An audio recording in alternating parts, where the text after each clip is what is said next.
What's going on, everybody? Welcome to Season 8, Episode 3 of Hen Sports Night. I'm Sam Mendelson alongside Fritz Naviquez, and tonight we're here to deliver you the latest sports news with desk updates. The men's March Madness tournament is down in the Final Four, and we just saw one of the most improbable comebacks in NCAA tournament history. The UConn Huskies rallied from 19 points down in the second half to stun top-seeded Duke 73-72 to win the East Region and clinch a spot in the Final Four, as freshman Braylon Mullins hit a game-winning heave with just 0.4 seconds remaining. The win sends UConn to their third Final Four in the last 4 years. With the Final Four set, Michigan will take on Arizona, and Illinois will face UConn, with all the action getting underway this Saturday. The women's March Madness tournament is down to the Final Four, and it's all the number one seeds left standing. For the first time since 1996, the same four teams are back in the Final Four. This Friday, the Texas Longhorns will take on the UCLA Bruins, while the UConn Huskies will face the South Carolina Gamecocks. It's a stacked Final Four, setting the stage for what should be an electric finish to the tournament. The 2026 NHL playoff push is intensifying as the regular season enters its final stretch. In the Eastern Conference, the Tampa Bay Lightning and the Carolina Hurricanes are among the teams positioned strongly as the playoff picture takes shape. While in the West, Colorado and Dallas have already locked in their postseason tickets and are battling for positioning as the Stanley Cup playoffs approach. The MLB season kicked off this past Wednesday, signaling the return of baseball around the league. And it got started with the New York Yankees defeating the San Francisco Giants by a score of 7-0 in the opening game. Max Fried went on to pitch 6 shutout innings, earning his first win on the season. Teams are back on the field, fans are back in the stands, and with a full season ahead of us, every game helps set the tone for what should be an exciting year in the big leagues. The World Cup qualifying action is heating up across the globe as teams battle for the final spots in international soccer's biggest stage. With the conclusion of the final UEFA Conference Teams games, we see Bosnia and Herzegovina, Chechnya, Turkey, and Sweden all qualifying for the World Cup. The final 2 spots will be decided later tonight, with DR Congo facing Jamaica and Iran playing Bolivia. Now let's shift gears and take a look at some Delaware sports. The softball team sits at 16-19 after dropping a tough series 2-1 to Liberty this past weekend, and they'll look to bounce back as they travel to El Paso, Texas, this Thursday to take on UTEP. On the baseball side, the Blue Hens are 10-19 after being swept by Kennesaw State over the weekend. They hosted Ryder this evening in round 1 of the Liberty Bell Classic, where they were defeated by a score of 10-5. The University of Delaware women's lacrosse team dominated Stetson, cruising to a 16-6 victory on Saturday. The women's team now stands at a record of 7-4 overall and are currently on a 6-game winning streak. Their next game will be against St. Joe's on April 1st. University of Delaware's men's lacrosse team picked up a 9-4 win over Binghamton on Saturday. With the victory, they're now 2-7 on the season. The men's team's next opponent will be Hobart on April 4th. That's all for us with desk updates. Make sure to stay updated on our socials down below. And now let's take it over to the HSN Combine with Anthony and the crew. Hello, everyone, and welcome to the HSN Combine.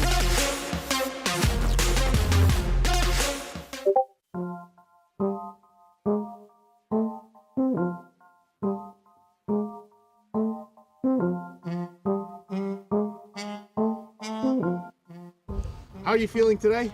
I'm feeling great. A little tired, but I think I got this. And where do you think you're going to finish out of the 4? Second.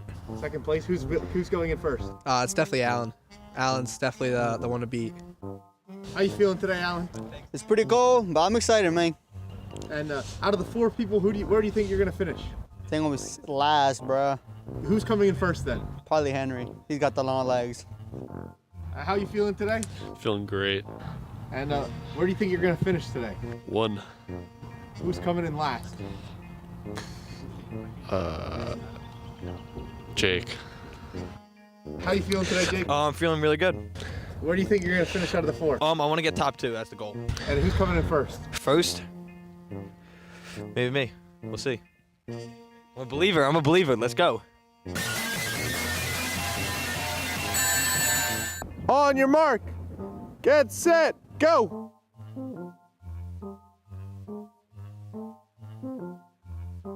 On your mark.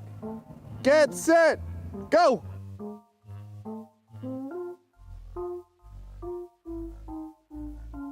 On your mark. Get set. Go.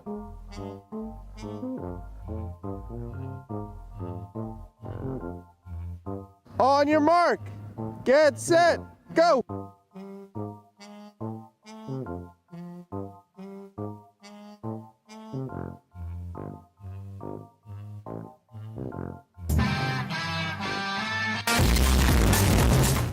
first, Jake Wallace.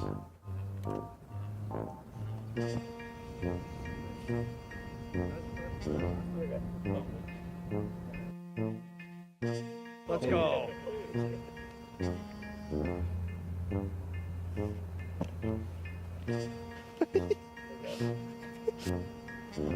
You need help?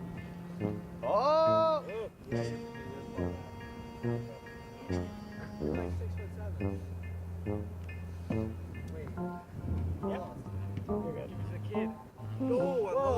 He shifted a little bit. He moved it up. He moved it up. That's Wally. Get the tape. What do you have to say to that? Guys, I was right in front of him. Henry won. Henry, Jake, Alan, And surprisingly, Fritz. Fritz. All right.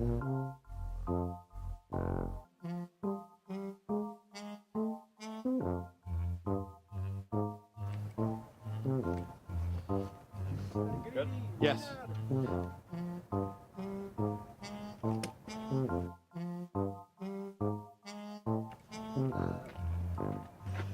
I'm gonna go frame by frame. Yeah, baby. I just DQ. DQ. Oh yeah. Alan's got it.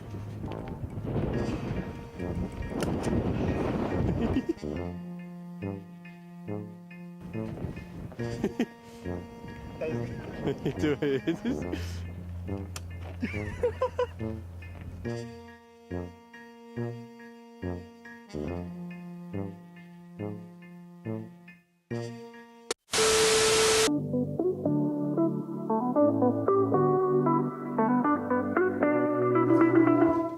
That was some fierce competition between our HSM members at the Combine.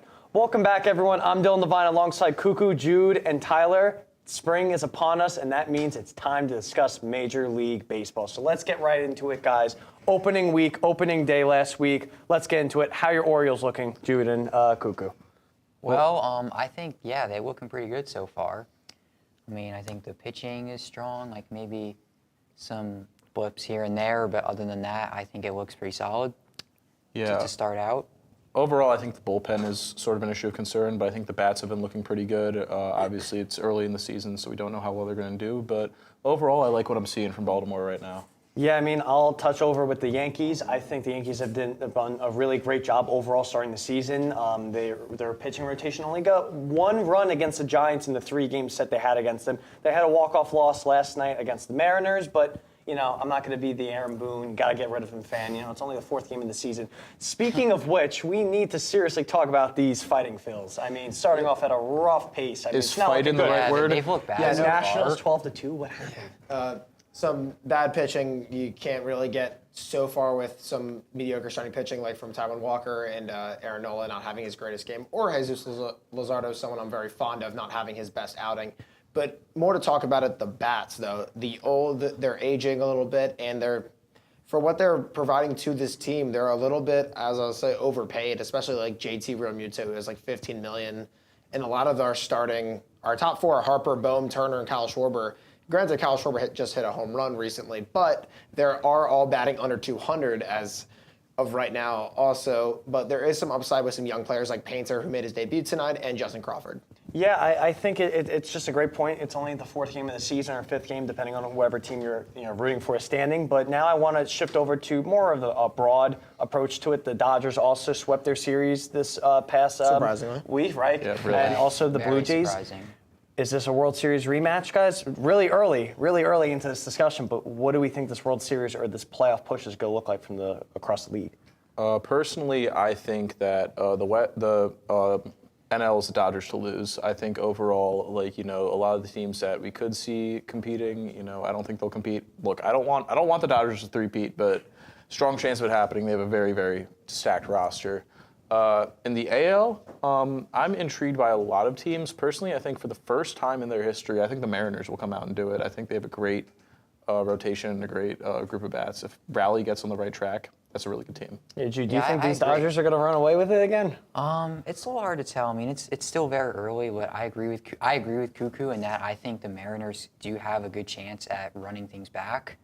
Maybe they'll have more luck this time around. The Mariners is a good point. I completely They're a forgot good about team, that team. yeah. I mean, we really have to sit here and wonder. This Mariners team, the Tigers team last year. There's a lot of what ifs for the playoffs last year. It just was ran by Ohtani and the Dodgers. Yeah, but it's just that's how the playoffs are. It's just very short, a shortened season that really just determines your whole season. So that's like where you really got to have that final push. And as for the Mariners, they're a team I've been very fond of watching just over the past couple of years, and I think they're a team that can definitely get it done. Julio Rodriguez could also be like an X factor, especially with that pitching with Brian Wu, George Kirby, those guys.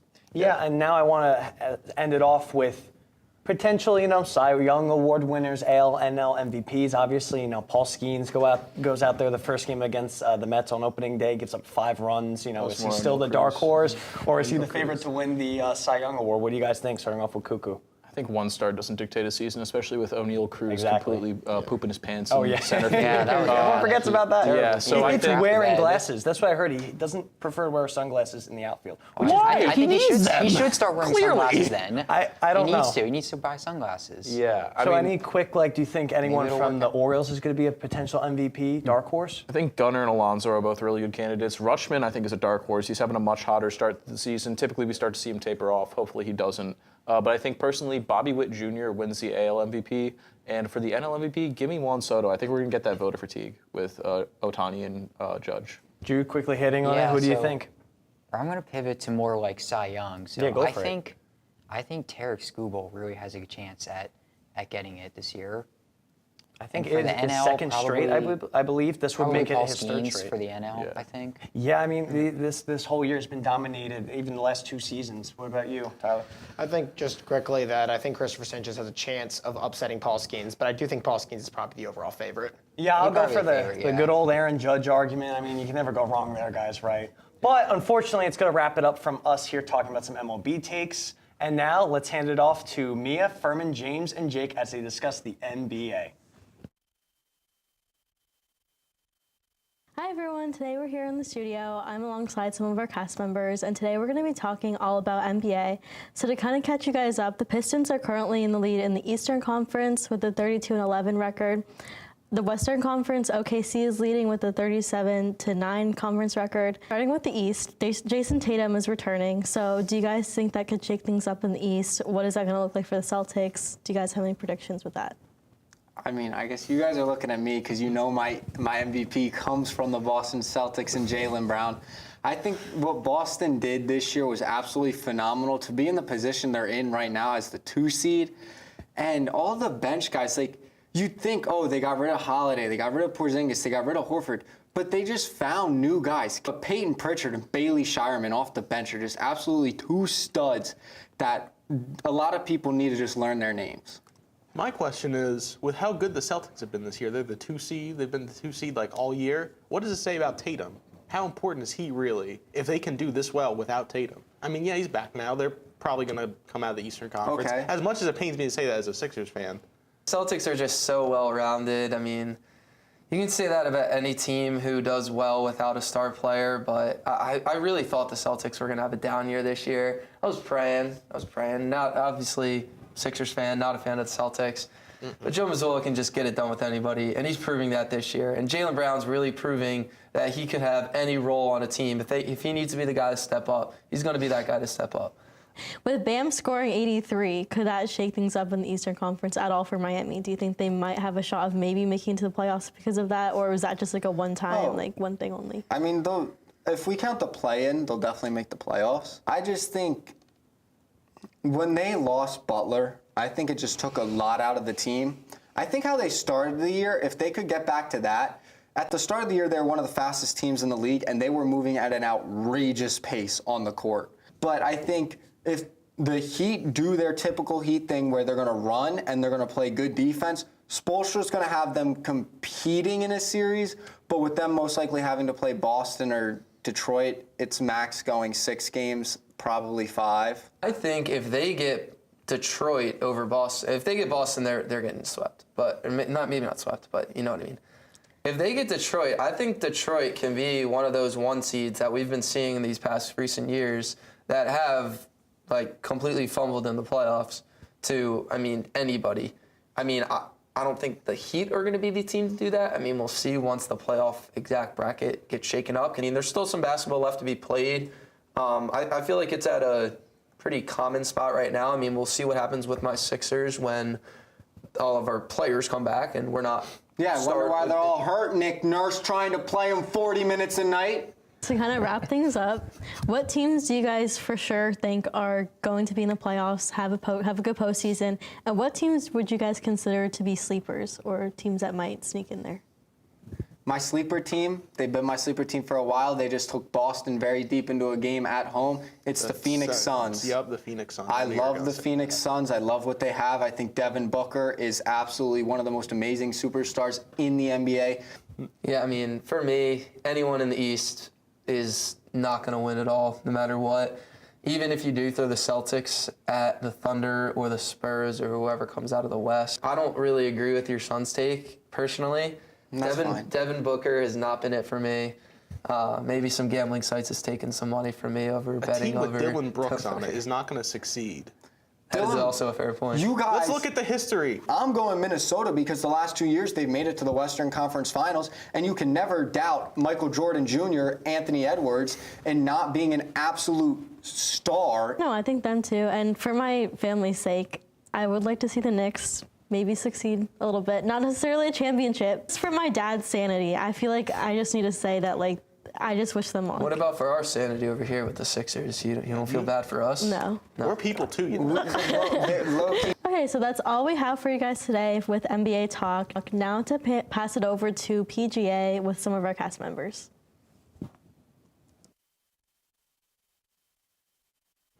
Welcome back to the studio. My name is Becca, and I'm here with Ellie, Jake, and Robert, and we're going to be talking all things PGA.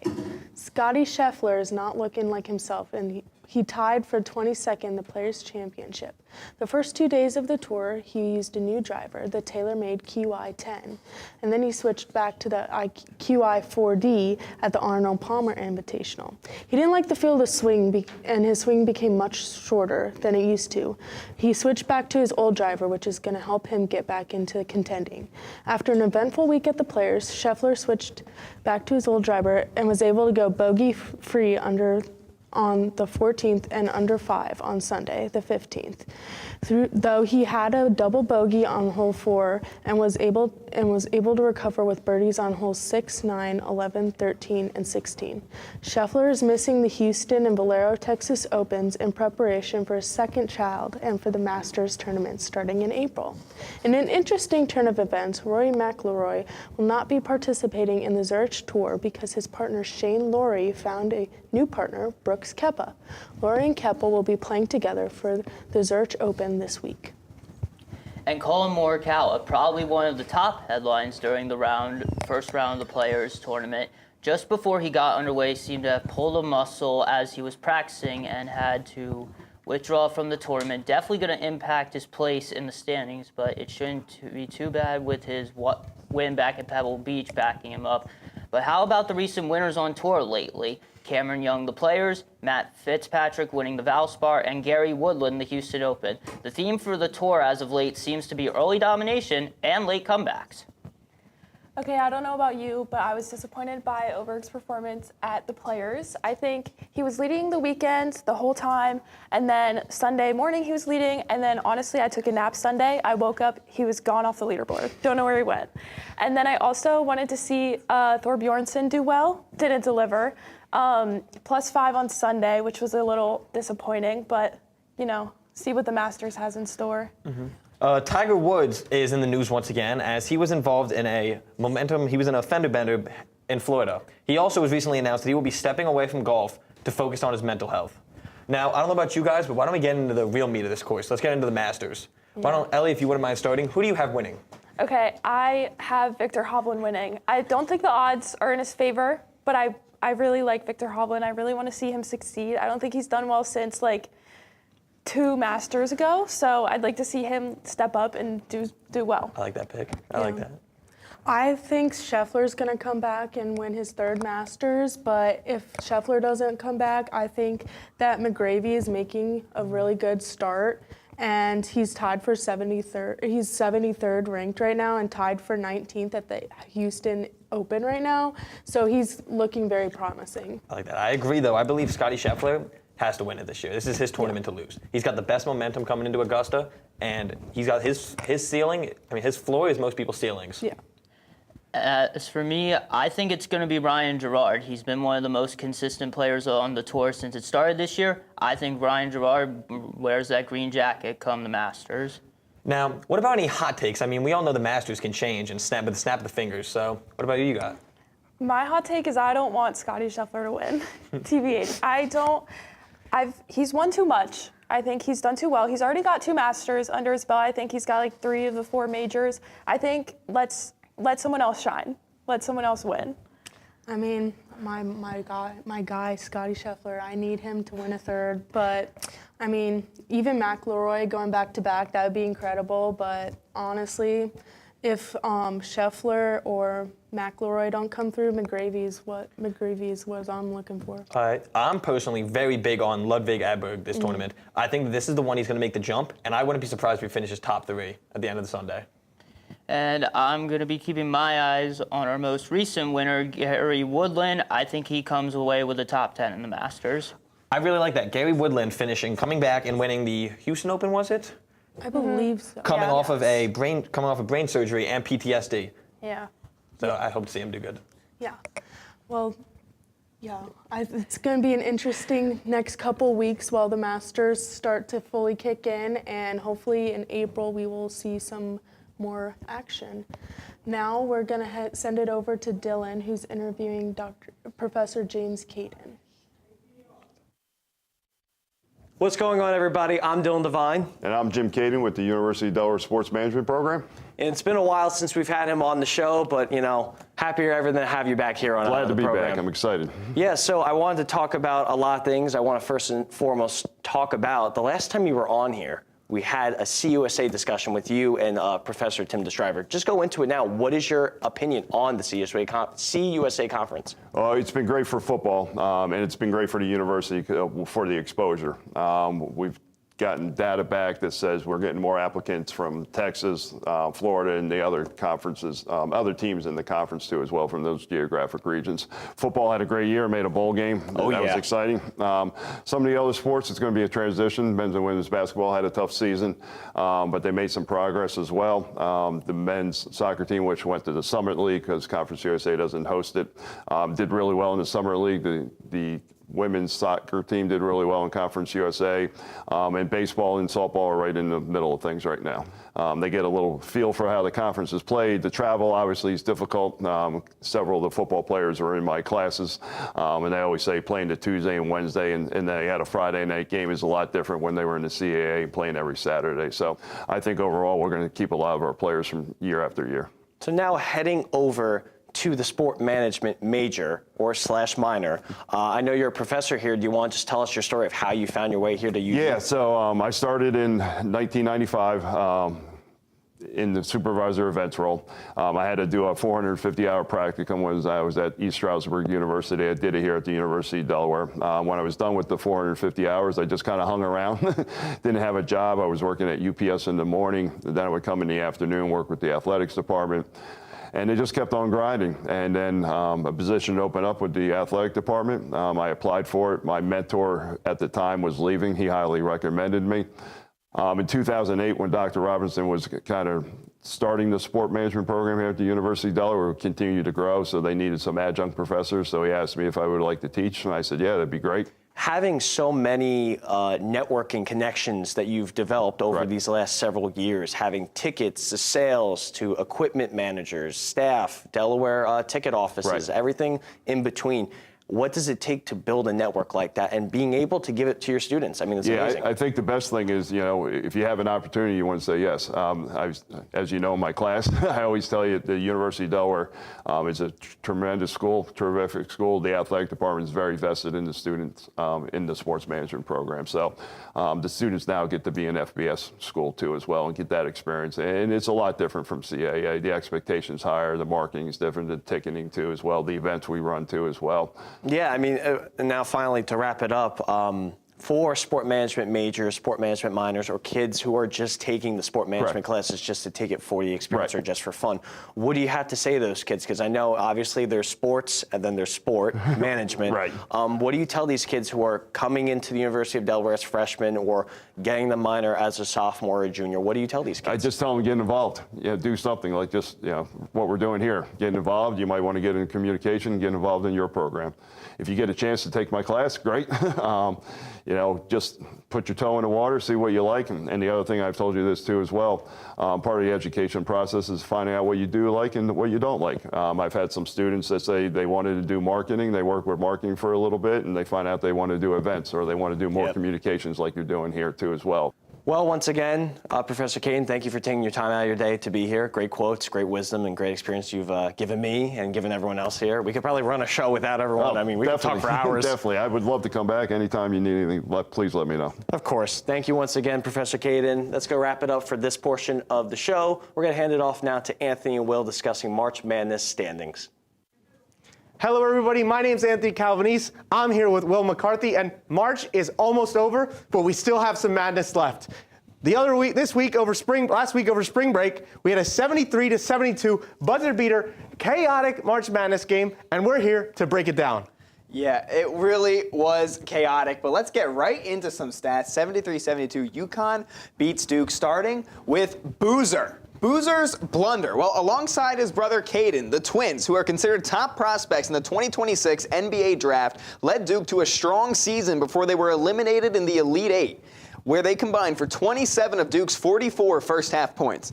The final turnover led to the game-winning shot. So Boozer, 15 points, 5 rebounds, 3 turnovers, and 1 turnover, leading to this. Braylon Mullins gets the game winner, the shot of his life, the heave of his life. He tried to pass it away. He's a freshman. He got it passed right back by Caravan. He put it up, and it goes in, Anthony. I mean, look, UConn starts 1 for 18 from 3, but shooters got to shoot. Freshman Braylon Mullins, he's a freshman, guys, with a dramatic 35-foot three-point buzzer beater to win the game, go up 1 point, and send his team to the Elite Eight, or send them out of the Elite Eight and on to the Final Four. Again. Look, that completed, the Mullins miracle completed a 19-point comeback, and there's only 0.4 seconds left on the clock. Duke's kind of dead and buried at that point. But hey, some of these UConn players really stepped up despite a bad first half. Yeah, that you said it, Anthony. UConn did not have the first half that they wanted going into the Elite Eight matchup, but Terrace takeover. It took more than a game-winning shot for UConn to come back and win this game. 26 points, 9 rebounds, and 4 blocks. Terrace takeover. He took over the game and was part of what facilitated this victory for UConn. Yeah, and I mean, that leads me to my next point. UConn as a team, I mean, fraud or not, let's talk about it. Some people on the internet and in the studio think UConn is a fraudulent team this season. And look, you earned the 2 seed. Maybe they could have been the 3 seed, but you have to beat the best to be the best. I mean, most people had Duke as their March Madness winner. They were clearly the favorite. 63% of brackets have them in the Final Four. I mean, people lost a lot of money when UConn hit that shot. You got to give them respect. You really only have 1 game against a double-digit seed, and then you play UCLA. Then you play Michigan State. Let's not forget, those Spartans are good. They are coached by Tom Izzo, a legendary coach, a GOAT, some would say. And you beat them, and you think, yeah, you have no chance against Duke. Well, guess what? They had more than a chance against Duke. They sent Duke packing with their suitcases back home. Well, you had to get your Michigan State Spartans in there, I always Anthony, do. Which I love, I appreciate. But yeah, UConn, I mean, fraud, they're definitely not frauds. I mean, you look at the history. This is their 3rd Final Four appearance in 4 years, 3 out of 4. And it goes beyond the coaching staff. We'll get to Hurley in a moment, but the roster is well constructed. Braylon Mullins, a freshman, is clearly a player that has a lot of confidence. If he's going to be willing to take a game-winning shot like that after passing it up, trying to give it away. His star player, but it's the coach. You got to think he brought these guys here. He melted them together, and you have what we call hot-headed Hurley. Hot-headed Hurley. Love him or hate him. Everyone has an opinion about Dan Hurley, but what do you think about, first of all, he downplays contact with a referee during the dramatic Elite Eight ending. I mean, headbutting the referee there. But he said, we were just having words. We exchanged words at the end of the game, right? They were talking. They were communicating. Some communicate differently than others, I guess. But like I said, 3 out of 4 years in the Final Four. They won back-to-back, tried to go three-peat, but they didn't lose to nobody. They're not like Duke, who almost lost to Siena in the first round of this tournament. They lost to Florida, the eventual champions of that bracket. And look, this leads me to the final thing. Look, I don't like Dan Hurley, but he got his guys going. This is a tale of two halves. I mean, you start off the first half, you're down tons of points. You go into halftime down 15, but this came out to be a 1-point game. I mean, you matched Duke's 44-point start. I mean, you got to give them credit where credit is due. Those guys yelled together in that locker room and said, we are not going to give up. They saw that in the previous round. They were up 19 as well, and they ended up almost slipping away and losing to that MSU team. And guess what? You're 1 for 18 to start. You end 4 for your last 5. You shoot 22% from 3, but you're moving on. Stats don't matter because you're going on to the next round.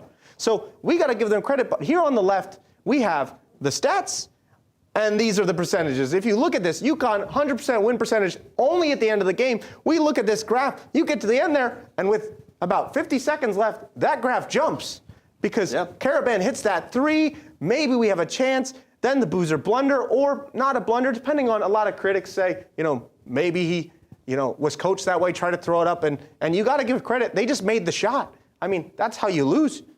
A splash. A splash, and the numbers do not lie. It would have been so easy for UConn going into this game as something of an underdog. You could say they might have had the edge, but whatever you may think, they were down 15 points at halftime. That's demoralizing. It takes a lot to overcome that, and they did exactly that. They matched Duke's output in the first half, and the graph does not lie. If anyone likes visuals, that's one heck of a visual. But hey, give credit where credit is due. UConn's moving on. Unfortunately, that's all from us today. We will see you again in 2 weeks. Thank you guys for watching. Have a good night.